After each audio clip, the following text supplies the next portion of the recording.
Hello, this is the Fountainhead, and I'm Avi. I'm Bert, and we're basically gonna talk with you about the book's impressions on us so far, and we're gonna talk about some themes and motives in the story, and mainly about the protagonist Howard Rourke. And of course, interesting things that the author gives us. Like in the introduction, there's something that the author writes, like an introduction, and she says there are two types of people in the world: the people who believe in that humanity is terrible and evil, and these people generally try to do everything they can to put down humanity, to oppress it. That way, humanity can't be as evil as it should be. And then there's the other people that are the people who believe that humanity is good. And a very interesting point the author says about this is no matter who you are or what your opinion is, the only thing that you can know for certain about humanity is what you see in yourself, which I think is it's very smart. It's true. And it means that the people who are negative about humanity are generally negative people. All right, that's true. That's true. So that gives us some insight on what Ayn Rand, if I'm pronouncing it correctly, the author of the book, it was thinking about, and she grew up in Russia. She was against all these communistic ideals at first, and basically, she was like a revolutionary almost, and she wanted to write this book as an iconoclast. And basically, just to give you some background, we start off with Howard Rourke, and he's like this kind of like rebel, iconoclastic type person. The thing that he symbolizes is individuality. Yeah. He refuses to just step down and be part of the group. He doesn't compromise his ideals to make others happy.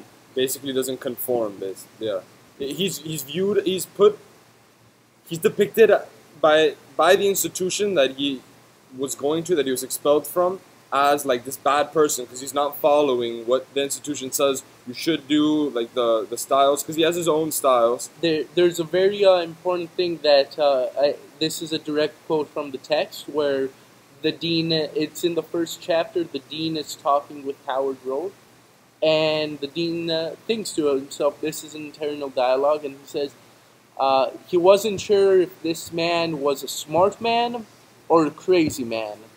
Either way, he disliked both, which means he dislikes people who are smart, who are intuitive, as much as he likes insane people. Exactly. So the institution basically stifles his creativity and his innovativeness because they want to stick to their old ideals. So after he gets expelled, his friend Peter Keating,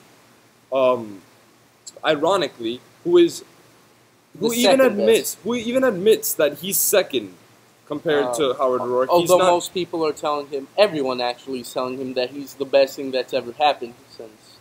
Exactly. He even admits that Howard Rourke is better than him at architecture, and he gets to stay in the institution because he conforms. He does whatever. He's not as talented, and he graduates and gets a job with Guy Franken, which I think is like the model for him, which he goes after, because Guy Franken has his own famous firm that is run by him. He's like the famous head of the firm, but he's not even the person who contributes to the architecture. It's some other guy. Yeah, and it's very telling here because Peter Keating goes to work with the figurehead, the one who has fame, but isn't actually the most talented architecture. He's very confident in himself, but that's due to all the wealth he has, not any actual skill.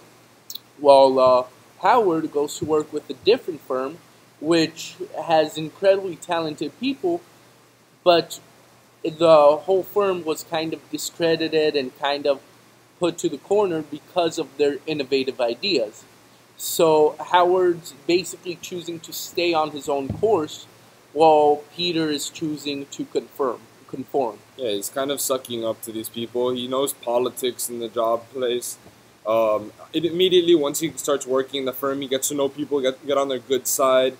Instead of Howard Rourke, who's just focused on on his style. He's getting better at architecture, not getting better at sucking up to people He's to not rise willing. up the ranks. He just wants to like expose like his talent and He's his not good work. willing to play games to get what he wants. He's Exactly. only willing to Exactly. work hard and earn it. While Peter believes that it doesn't matter how hard you work if you don't have good connections.